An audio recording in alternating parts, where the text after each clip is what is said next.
Hi, my name is Brian, and today I'm going to present our recent work on evaluating machine translation in cross-lingual e-commerce search.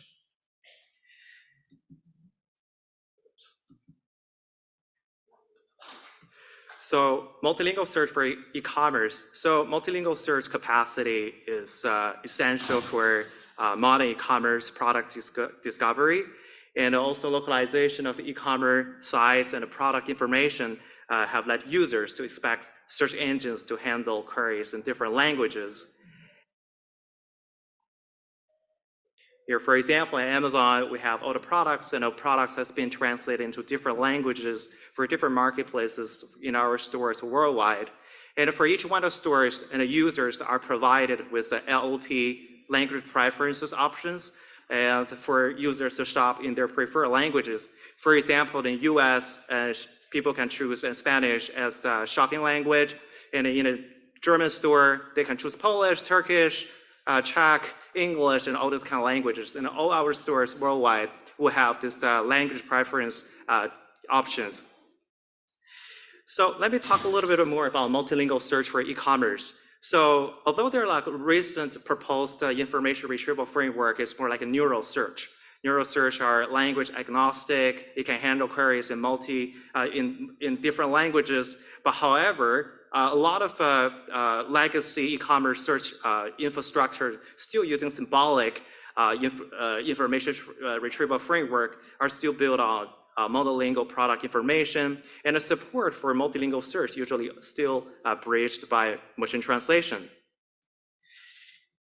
So for a typical e-commerce search engine would be, support a multilingual search by cascading a machine translation step before searching the index in its primary language. As you can see here, if a user gives a query in a preferred language, and first of all, it will be translated into the language of the search ecosystem by an MT system. An MT in e-commerce multilingual search. So machine translation system actually is a component in the search ecosystem. So in other words, and despite the usefulness of all the machine translation evaluation metrics, machine translation is often used as an interim application, which means the output of MT system will be used as an input by other components in the search ecosystem. So the objectives of a downstream search tasks usually could have varying levels of tolerance of inherent translation quality. So in terms of evaluation machine translation systems, I mean, this is an MT conference, and everybody would be very familiar with that, like a neural metrics for human evaluation, and only like a reference, we in information retrieval community, we usually use a text-based evaluation metrics such as the BLUE or CHRF, because the most important thing is we care more about the search performance of the query translation. And for evaluation of an information retrieval system, for the IR evaluation, we traditionally conducted this rank-based metrics, such as NDCG, which stands for normalized discounted cumulative gain, or MAP, like a mean average precision. Also for some question answerings, we use MRR, which is like a mean reciprocal rank. And those rank-based metrics usually involve the human annotated relevance labels of the search results of candidates. So you get a search results, we need a human to label which one's relevant, which one not relevant, even give a relevant score. You can imagine in industry, the scale of annotating such a sample in practical, particularly during the iterative process of experiments. So as a proxy for the relevance, for human annotated relevance, it is very common to use behavioral signals from the users or customers, such as clicks or purchased products. And however, these behavioral signals also can pose a co-star problem when we are having a newly established marketplaces where you can not find any of this kind of behavioral data, where this behavioral data is very sparse. Also, for cross-lingual information retrieval evaluation, particularly for e-commerce product search, there are different static tests as academia. But however, in industry, the search applications are very, very dynamic. As user queries and behavioral signals, they change with the world trends. And also product inventory is dynamic and it changes very often and quickly. And years ago, there was a study from our team. We actually proposed a way to use the search metrics to evaluate a search query translation.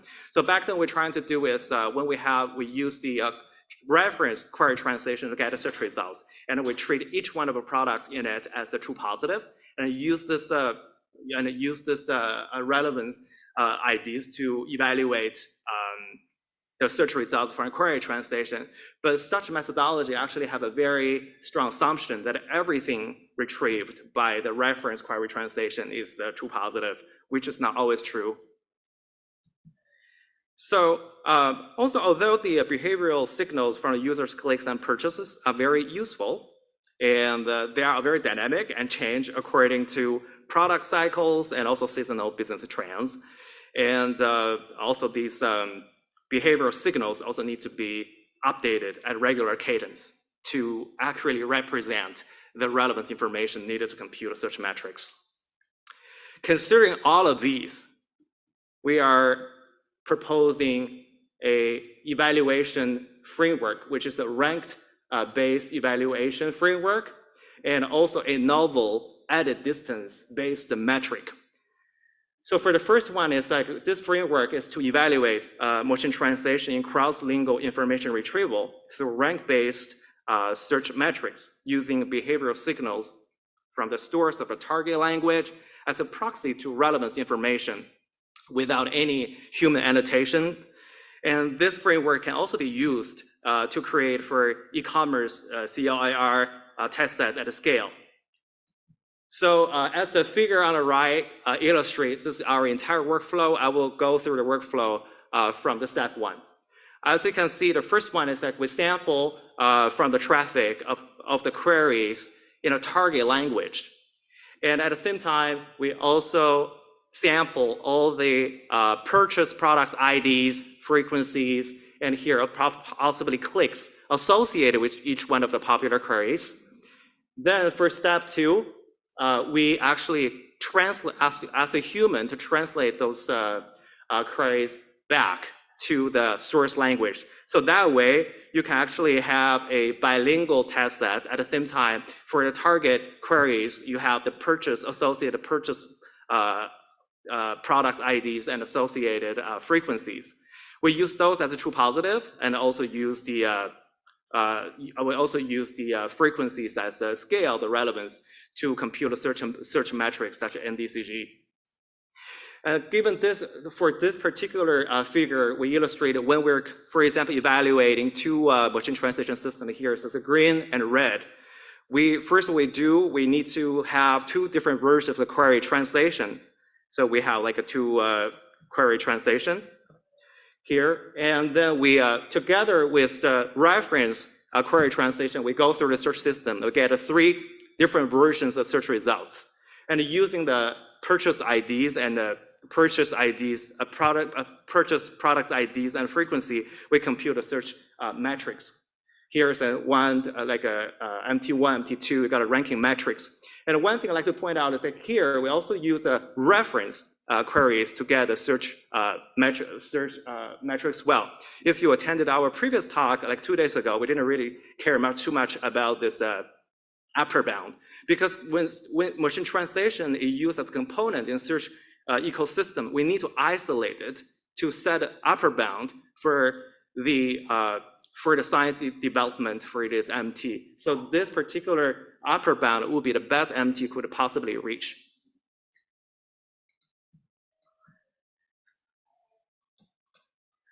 Okay, in addition to the rank-based evaluation framework, we also propose this novel added distance-based metrics using here, in this study, we're using a Levenstein added distance to measure the divergence between the search results from the machine translated queries and search results from the human translated queries.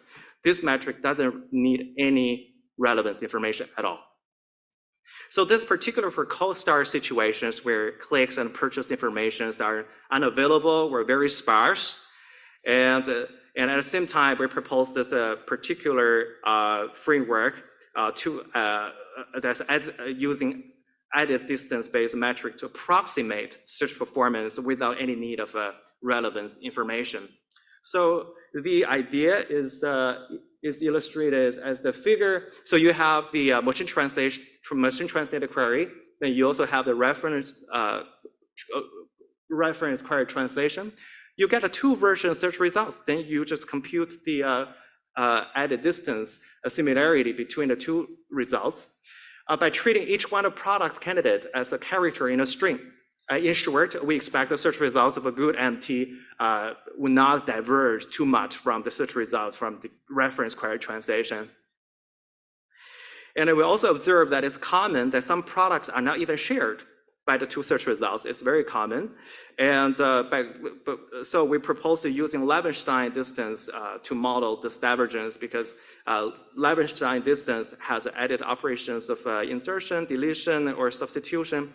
Such added operations can reflect both the product discrepancies between search results and also the ranking, the ordering difference of the shared products in the search results. We also did a follow-up experiment. Follow-up experiment results. Just here we share. Here we share. Well, it was really quick. So we did an experiment to understand also as a demonstration to understand all the metrics agreement. Here we shared 4 language pairs from 4 marketplaces. As listed here. For test data is created using our proposed evaluation framework, and each test set composes of 4,000 queries per language pair. And for the MT models, we trained, for each pair, we trained 2 models. One generic model, we trained on the general news, also our internal crowd data, and also domain-specific MT. We fine-tuned using query data, either synthesized or also as a human translated. And both MT are trained using transformer architecture with the Saukai MT toolkit. For the hyperparameter, because we're using top K, so we set K as a 16. We only see the top 16 products in the search results. And for the operation for added cost for Levenshtein, we set for 1 uniformly for deletion, substitution, and insertion. So here we have, here you can see that we expect the search models to perform better given the domain-specific tuning. The difference of machine translation performance is measured by blue in the table here is correspondingly reflected in the relevance-based and added distance-based search metrics.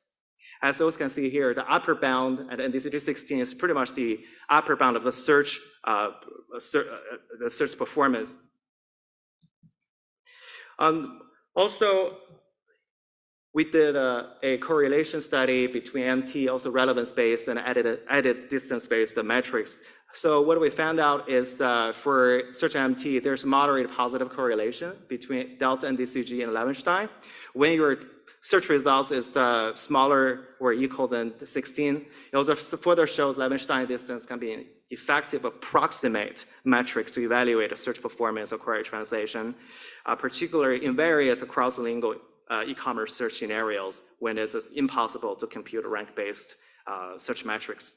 So in conclusion, in this study, we introduced as a framework which provides a recipe to evaluate machine translation in the context of a cross-lingual e-commerce search at a scale. Also, we propose this added distance-based metric, Levenshtein K, which doesn't need any relevance information. We also for deep dive to understand the correlation between all these metrics. And we also suggest the use of Levenshtein K metrics in the further CLIR researches in addition to traditional search metrics, particularly when the relevance information is not available. Thank you.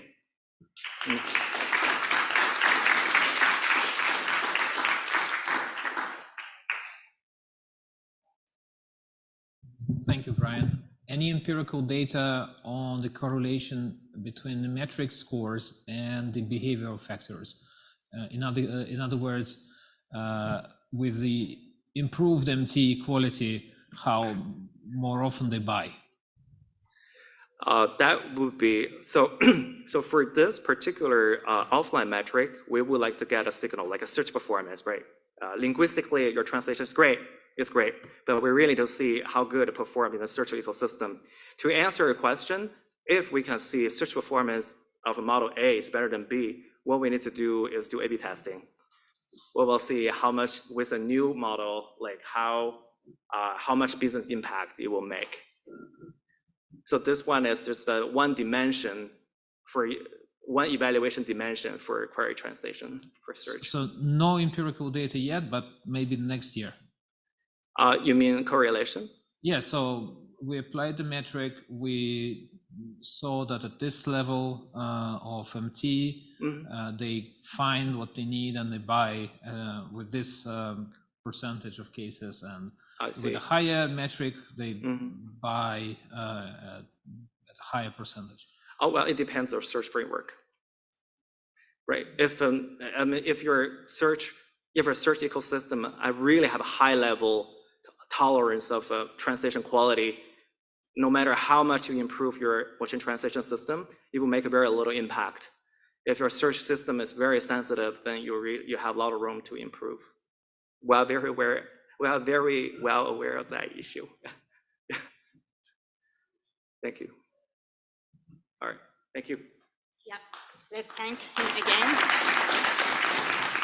Yeah, I think if there is no other question or comment, we can wrap it up here.